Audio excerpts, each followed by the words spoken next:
Halo semuanya. Sebelum kita langsung ke materi, saya sangat menyarankan kamu punya modul belajar e-book sistem trading saham Kotakasu. Ini akan bantu banget memahami konsep yang akan kita bahas. Kamu bisa pesan langsung di link yang ada di deskripsi video ini ya. Oke, mari kita mulai. Harga saham 1.500, bahkan gocap. Murah banget, kan kelihatannya. Tapi pertanyaan yang sebenarnya adalah, murah itu sebuah peluang emas? Atau justru jebakan paling kejam di pasar saham? Hari ini kita akan bongkar semuanya, tanpa mitos, tanpa halu-halu. Banyak banget pemula yang mikirnya begini, modal saya kan kecil, jadi lebih baik beli saham yang harganya murah. Nanti kalau harganya naik sedikit aja, untungnya udah bisa besar. Nah, ini adalah salah kaprah yang paling umum. Masalahnya, harga murah itu bukan berarti nilainya juga murah. Harga saham itu cuma angka di layar. Yang jauh lebih penting adalah kualitas perusahaan di balik angka itu. Jangan sampai kita terjebak hanya karena melihat nominalnya yang kecil. Terus, kenapa sih saham murah sering banget jadi jebakan? Ada beberapa alasan utama yang perlu kamu tahu.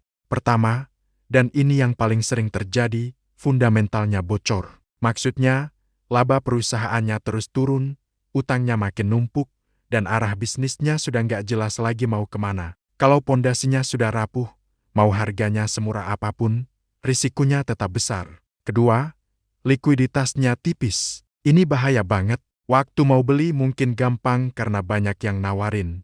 Tapi giliran kamu mau jual buat ambil untung atau cut loss, gak ada yang mau beli. Akhirnya saham kamu nyangkut, gak bisa dijual. Ini jebakan likuiditas yang sering dialami retail. Ketiga, saham murah itu sering jadi mainan bandar. Polanya klasik, digoreng sedikit harganya biar naik. Para investor retail lihat harganya bergerak langsung FOMO dan ikut-ikutan beli, dan pas harganya sudah di atas, bandar langsung cabut, jualan besar-besaran. Akhirnya siapa yang rugi? Retail yang beli di pucuk. Dan yang terakhir, ingat ya, harga murah itu belum tentu valuasinya murah. Contoh, ada saham harganya 300 prak, kelihatannya murah. Tapi pas dicek, PBV-nya 5 kali, pernya 100 kali. Secara valuasi, ini tetap mahal banget. Jangan tertipu harga nominalnya. Terus, apa berarti semua saham murah itu selalu jelek dan harus dihindari? Jawabannya, enggak juga. Saham murah bisa banget jadi peluang emas. Tapi kuncinya adalah kalau konteksnya benar. Nah, ini kondisi-kondisi di mana saham murah itu justru layak untuk kita lirik. Pertama, fundamentalnya mulai menunjukkan perbaikan. Misalnya, setelah beberapa kuartal rugi, labanya mulai balik positif, atau paling tidak ruginya mulai menyempit. Ini sinyal awal adanya turnaround. Kedua, kita bisa melihat adanya akumulasi oleh bandar atau investor besar. Cirinya gimana? Volume transaksinya naik signifikan, tapi harganya cenderung datar atau bergerak dalam rentang sempit. Ini artinya ada yang sedang mengumpulkan barang diam-diam dan belum ada tanda-tanda distribusi atau jualan. Ketiga, secara teknikal, harganya sudah membentuk base atau pondasi yang kuat.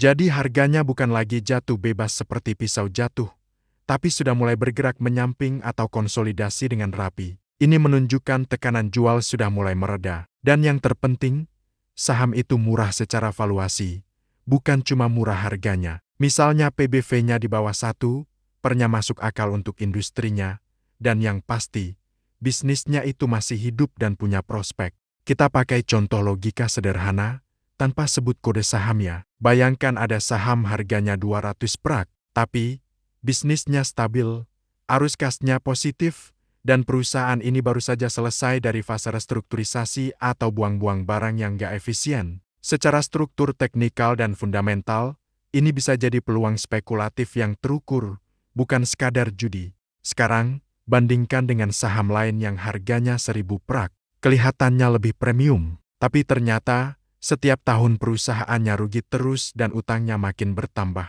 Menurut kamu, mana yang sebenarnya lebih murah dan mana yang lebih berisiko? Kesalahan terbesar yang paling sering dilakukan investor retail itu cuma satu, mereka jatuh cinta sama harga, bukan sama struktur bisnis atau teknikalnya. Mereka beli karena murah, bukan karena ada alasan kuat di baliknya. Ingat baik-baik prinsip ini, saham yang harganya murah bisa terus menjadi lebih murah.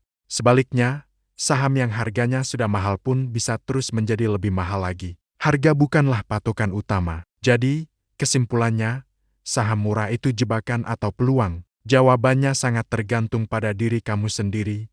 Apakah kamu beli hanya karena harganya yang murah? Atau kamu beli karena kamu punya alasan yang kuat, baik dari sisi fundamental maupun teknikal? Nah, kalau kamu mau kita bahas contoh-contoh saham secara real, bagaimana cara membaca pergerakan bandar, atau kita bedah bareng saham-saham yang kelihatannya murah tapi mencurigakan?